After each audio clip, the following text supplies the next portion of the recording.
Thermalright released this small version of the Peerless Assassin, and they did so quietly. We didn't even hear about it. It's almost like it's in the name. They called it the Peerless Assassin Mini. And here it is next to the larger, famouser counterpart, the Peerless Assassin. Not Mini. When we covered this in the news announcement, our viewers pointed out that it looks very similar to the Silversoul 135, which is the one of 8 million coolers that Thermalright releases that no one hears about. The Mini isn't a perfect replica, and we'll talk about that. This is 22 millimeters shorter than the original Peerless Assassin, and it ships with a single fan, making it a potential compact option for cases with reduced vertical clearance from the CPU socket. So it might be a good fit for some Mini ITX cases if they're on the larger size, or micro ATX cases, or just really compact ATX ones. But either way, you basically are buying the Mini primarily if it's going into, obviously, a smaller case. So we're going to be benchmarking this versus a ton of other cooler options on the market, including the original, just to see how much performance you're sacrificing by cutting down the size and removing a fan. The cooler was $35 when we bought it, so we bought this on Amazon. We bought this one also on Amazon. We've bought it actually a couple times now, and it was $35 as well. So same price, no discount for the fan reduction or the reduction in cooler size in total, but maybe that has to do with lower volume production runs, or you're just paying a premium for it being the Mini version. Immediately though, we noticed that despite the lower price and relatively small stature and stout nature of the Mini, it actually has been able to maintain many of the features that made the taller variants good enough to get our Best Overall award for air coolers last year. The materials quality is also impressively good. We found that the fins, for example, were relatively sturdy, despite normally coolers of this category having the flimsier metal approach, the thinner metals, and it has a rigid and stout stature, which helps with just feeling like a quality cooler. So let's get into the review of this, and we'll look at testing for thermals, pressure, and everything else. Before that, this video is brought to you by Squarespace, and visiting squarespace.com/gamersnexus will give you 10% off your first purchase with them. We've built a number of our own websites with Squarespace, where we list catastrophic PC hardware failures to inform subscribers of those failures. We also built our store website with Squarespace using its built-in e-commerce tools, and of course, we built a website for our CEO, Snowflake, because she demanded our audience know who really runs the show. Get to the core of your idea and spend less time on web design by signing up at squarespace.com/gamersnexus or click the link below. So straight away, Thermalright has a bit of an Aya Neo problem. Instead of releasing fewer products that are easier to keep track of, just like Aya Neo, it slightly modifies everything it makes and releases 100-second editions and slight variations on existing designs. One weekend will go by, and by Monday there are 6 new Thermalright coolers that haven't been promoted or announced, and we've never been told about them. Now that's job security for us, so it's great because we get more stuff to test, but it's definitely a different approach from, say, Noctua, which will release 1 cooler in 8 years maybe. So very different approaches. The Silversoul 135, though, is the one that our commenters pointed us to when we covered this when it came out, or at least when we found out about it in Hardware News. So let's briefly look at the comparison there. Although we don't own that one, we can see clear differences from the retail page. The top cap and the fin stack shapes are clearly different. The Assassin Mini has a fin stack that has a central indent and otherwise equal depth fins. Meanwhile, the Silversoul has a cascading cut in the fin stack across the horizontal axis. The heat pipe caps are also different. The outer edge of the towers also differs, with the Silversoul using a cheaper flat edge plate at the borders that protrudes, rather than the indented and recessed connective plate and sidewall on the Assassin Mini. In terms of size, the Silversoul is 94 by 120 by 135 millimeters, whereas the Mini is 125 by 110 by 135 millimeters. That's actually a fairly notable difference. And additionally, the fans are a little different. So the Silversoul 135 climbs to 1850 RPM. Our Assassin Mini caps at 1500, and the current is also lower as a result. So they're definitely not the same cooler. They are similar, but it's not accurate to call them identical. And today we'll be comparing the Assassin Mini to a lot of the other coolers we've looked at in the past. The Deepcool AK400 comes to mind. The single tower Thermalright Assassin Spirit. We have NZXT's lackluster T120 series coolers. Be Quiet is in there as well, and a couple others. However, we haven't run too many short coolers through yet, like the 93 millimeter class. That's maybe a separate consideration, but we'd have to tweak the thermal bench a little bit to better accommodate those because they are shorter. They can't quite handle some of the heat loads that we look at as a result because of the surface area loss. But in our upcoming cooler methodology rework, which will follow our ATX case methodology rework that's either already live or will be within days when this video goes up, following that one, we are working on the coolers, and part of that includes introducing some new lower and middling heat loads to just fully accommodate the full stack. So you'll see that soon. But today we're focusing on 200 watts, 123 watts. So mechanical design. Mechanically, this cooler, the Mini, uses the same dimensions in most places. So for sizing, the towers are about 127 millimeters long in this dimension. That is the same for the original Peerless Assassin here. They are both about 40 millimeters deep or across this way, and they haven't changed those two dimensions. So obviously what's changed is the height. We already know about that. And in that height, there's a vertical difference in the fin stack specifically. So that's this part of the cooler, not the total cooler, but the important part is the heatsink. That difference is about 22 or so millimeters. That's where most of the height difference comes from. And the Mini still has 6 heat pipes. So it's got same heat pipe count as the original, roughly the same design. The fin stack is still, call it vertically recessed or shallowed, basically, to allow for clearance of memory modules on one side, or on the other side, the motherboard I/O plates. If you have one of the larger ones, this shouldn't get that close to it though, but they still kept that. And then as for the fan, it sits centrally. So again, there's only one fan. It sits completely down on top of the cold plate at the bottom. And what that means is that since there's a little bit of overhang down here from the fan at the bottom edge, right behind these heat pipes, it's going to blow some air onto the VRM heatsink, so there will actually be a benefit to VRM cooling. We'll look at that in our charts today as well. It's one of the upsides of doing this design. The fan also has changed from the Peerless Assassin original. The Mini uses a fan with chamfered edges and is modeled TL-D12W PWM, whereas our original was TL-C12 PWM. Now, Thermalright has shipped multiple revisions of the Peerless Assassin, so there are probably a few fan variations across them. They are both 12 volts, 0.2 amp fans with a 1500 RPM target, so in spec, that way they're the same. The blade count is the same, the struts are the same, but the inside of the rear of the chassis has a shallower gradient on the Mini. We're gonna get into the thermal benchmarking now. So for this, we again focused on 200 watts and 123 watts. And then for that, we have 100% fan speed and a noise-normalized result as well. This testing features the Peerless Assassin Mini versus larger air coolers and liquid coolers in the 200 watt 35 dBA test, whereas the other single fan solutions mostly start to show up in the 123 watt test. That's because a lot of those, like the Vetra V5, simply couldn't handle the 200 watt load when its fan speeds were reduced. So if you want a larger picture of other sort of, we'll call them lower end air coolers or lower capability air coolers, that'll be in the 123 watt test. So let's get started. We'll start with our 200 watt testing at a noise normalized level, which is a test we popularized as a means to standardize the coolers more fairly against each other. The Assassin Mini is equipped well enough to handle this load, but even still, it remains one of the least equipped coolers on this chart, where most are liquid or are large air coolers. With its shorter tower, reduced surface area, and single fan, the Assassin Mini lands at 64 degrees Celsius over ambient for CPU load. At a 21C ambient, that has it about 85 degrees or so for the actual measured T-die.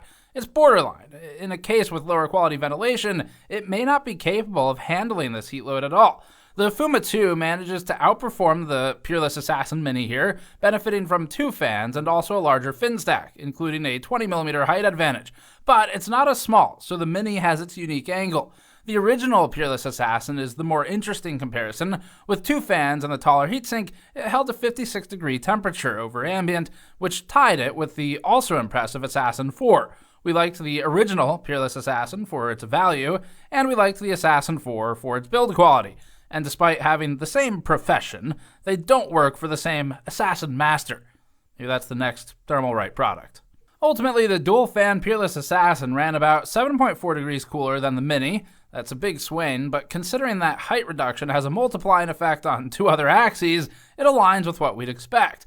The Geoshark JF13K is another mini cooler that's even lower profile, but much wider. This cooler outperformed the Assassin Mini by enough to matter. The extra fan helps a lot with this one, and if your build can accommodate it, it's a unique looking cooler that would work with moderate TDP CPUs. We actually liked this one a lot more than you might expect, given that it looks a little gimmicky, but it works, and it looks pretty cool. So check out the review if you want to learn more about this one. It seems that, though, if you need a mini tower, the Assassin Mini at least outperforms coolers that couldn't make it onto this chart because they were throttling, so we'll move towards some of those. More coolers join the chart at 100% fan speed. Noise levels are now uncontrolled, but the heat is more tenable for them.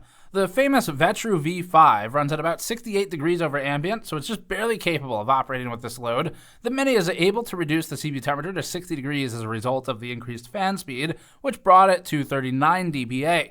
That makes it significantly more noise efficient than the V5, which operated 8 degrees worse and 4 dBA louder, and 4 dBA is definitely noticeable to the average listener. The Fuma 2 is about tied with the Mini here, but that's because the Fuma 2 was maxed out on its fan speed previously, and as a result, its noise efficiency is far superior to the Assassin Mini. But again, it's taller. As for the original Peerless Assassin, that one runs at 53 degrees over ambient, so it maintains a similar 7-degree reduction and stays alongside the Assassin 4 when it's in performance mode. And the Geoshark is interesting again, improved by about 3.4 degrees over the Mini at 2 dBA louder. Reducing the heat to 123 watts makes it easier to compare against lower-end coolers that couldn't clear the prior threshold without throttling. Here, we have the appearance of a lot of new entries in air. So to highlight them really quickly, the NZXT T1 RGB appears, which has a remarkably bad result due to its fan quality reduction against the baseline T120, which also appears. There's the Scythe Kotetsu Mark III, the Amazon Basics cooler, which is a Cooler Master cooler rebranded, the Ninja 5 that we didn't particularly like, the Hyper 212 RGB Black Edition, Noctua's NHU12S, and plenty more, like the AK400 and the Be Quiet Pure Rock 2FX. I don't know if we've been clearing these highlights as I've been saying them. We'll see what the editors do, but that's like half the chart, so there's a lot of coolers now. Let's clear the slate and get rid of whatever it was they put in for that chart. So, the Peerless Assassin Mini, it's not the worst. At 59 degrees over ambient, it's comparable to the taller but still small AK400. Thermalright is making up for the height loss in width. The original Peerless Assassin runs at 54 degrees over ambient here, putting it up in a different class of cooler from the Mini. The Mini is more comparable to the Assassin Spirit, which is a single tower, normal height solution. The JF13K remains advantaged actually in the small class of coolers due to its width. It's how you call it small maybe depends on which dimension, but ultimately we remain fond of this cooler just for its performance given the weirdness of it. Overall, the Mini Assassin is doing well here against its 20mm taller counterparts in the more normal cooler department, and so Thermalright is compensating well with the heatsink. At 100% fan speed and still at 123 watts, the Assassin Mini passes the Assassin Spirit, now at 56 degrees and still about tied with the AK400. The Mini shows strengths, though, and noise efficiency as compared to the louder NZXT T120 and the Deepcool AK400, which are roughly equal to the Mini thermally. The larger Peerless Assassin is 4 degrees cooler at 52 degrees Celsius, but also louder. Because the heat load has reduced, the observable difference between these two coolers has also reduced. Finally, we look at VRM thermals for the surrounding MOSFETs while under the 200-watt noise-normalized load. This is mostly interesting because of Thermalright's decision to smash the fan deeper into the cooler, which has the unintended benefit of lowering it to better cool the VRM, in addition to giving the height clearance. The Mini held MOSFET temperatures of 39, 43, and 37 degrees Celsius over ambient, which has it cooler than the original dual-fan Peerless Assassin by upwards of 8 degrees. That's an impressive change for some of these numbers, and it shows how much impact a cooler can indirectly have on the VRM.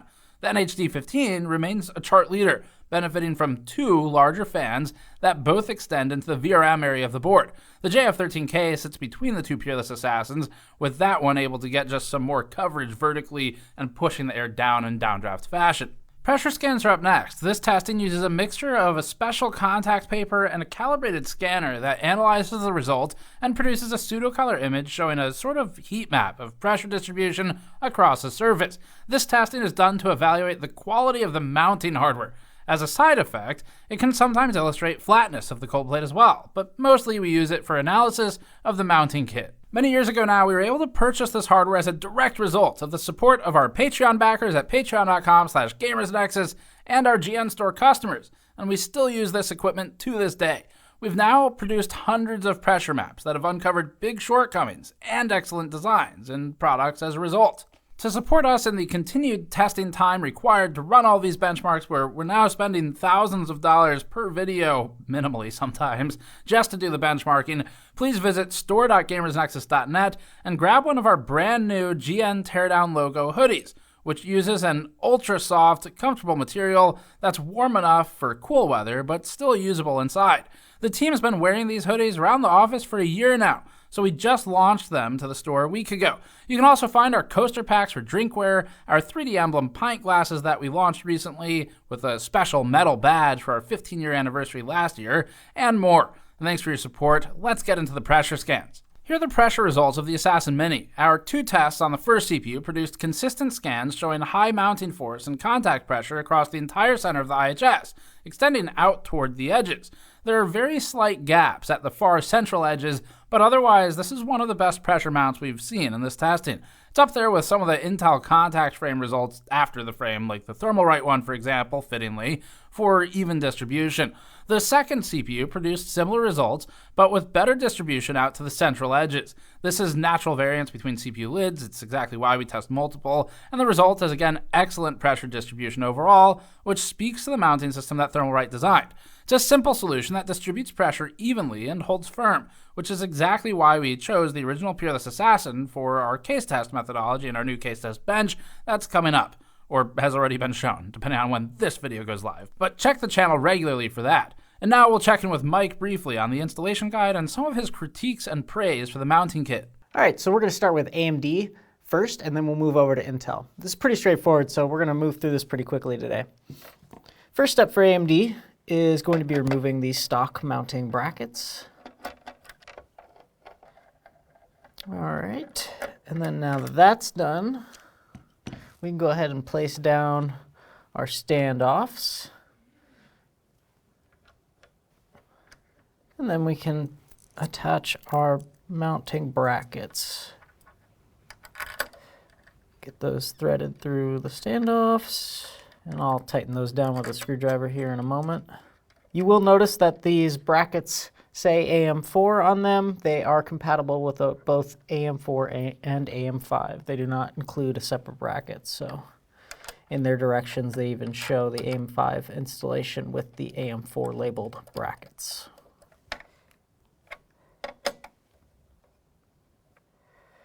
Okay, and now we're ready to apply thermal paste and then mount the cooler. And I'll give this about a turn, maybe half a turn to get the threads engaged. And then I'll go to the other side here and do the same. And then I'll slowly go side to side alternating so that I get a nice even pressure. You'll feel a nice hard wall when they're tightened all the way down. And then we'll put our fan on.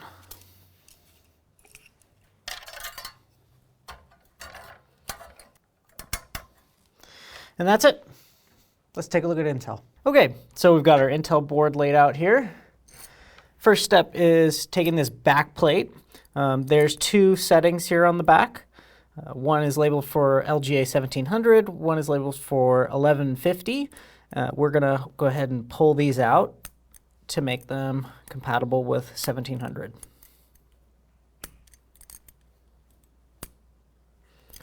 If you were doing your own personal installation, you could remove these adhesive pads. We're not gonna do that because I'm gonna take this apart after we're done filming. So go ahead and slide our back plate under the motherboard. And then we're going to take these standoffs. They have a washer on one side. You're going to want to put this washer down so that it's making contact with the motherboard to protect it from the metal of the standoff. And I'm not going to tighten those down quite yet. I'm just going to get them nice and started so they're secure.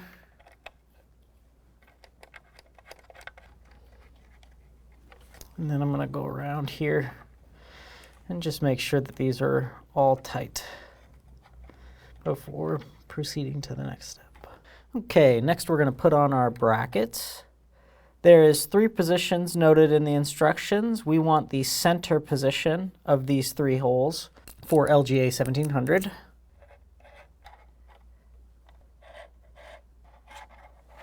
Go ahead and make sure these are tight.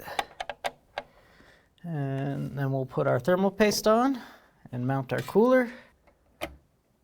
And just like AMD, I'll give this half a turn to a turn so that those threads are engaged. Then I'll come across the other side here and do the same. And then I'll alternate side to side, tightening 1 to 2 turns until these bottom out. All right, both of those are nice and tight. And finally, we'll put our fan on.